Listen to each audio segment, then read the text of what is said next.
اللي طوله مواسيره اقفشوه. عملتي بروتين خلاص وشعرك كله وقع وما بقيتيش عارفه تلملميه من البيت، خلاص الارض كلها بقت شعرك.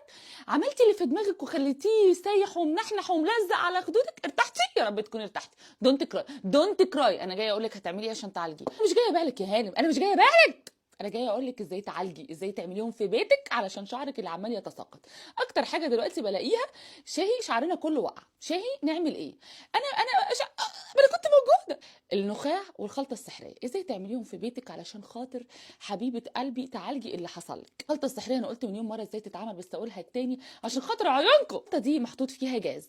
جاز على شعرنا يا شاهي؟ اه يا حبيبتي جاز على شعري. يعني انت تحرقي شعرك بام الحراره وتيجي عند الجاز وقفي اكي. ما تعصبونيش عشان اشرح لكم.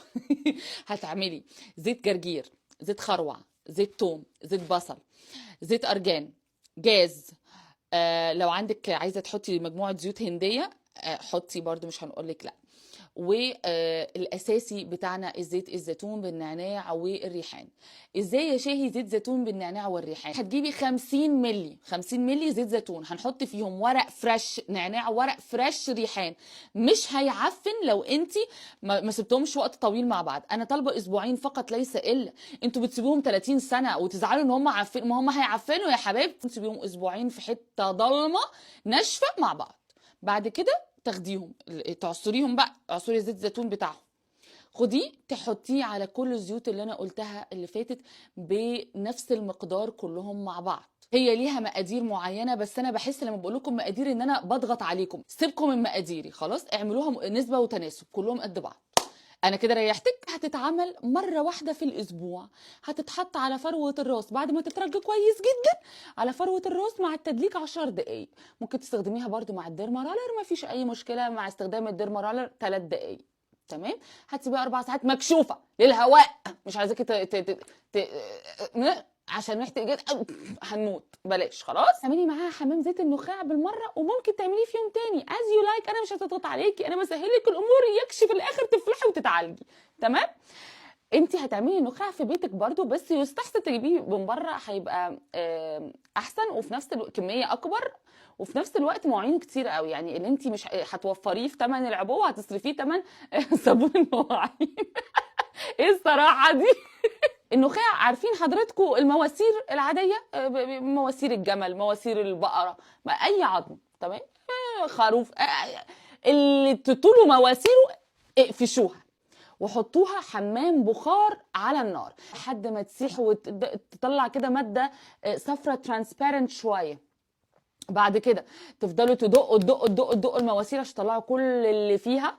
هتاخدوا بقى النخاع ده، هو اللي بيطلع ده اسمه نخاع خلاص. هتاخدوا بقى النخاع ده، وبعدين هتقوموا حاطينه على طاسه على النار، يعني درجة حرارة يعني بصوا بسيطة خالص، احنا عايزينها بس تسخين بسيط.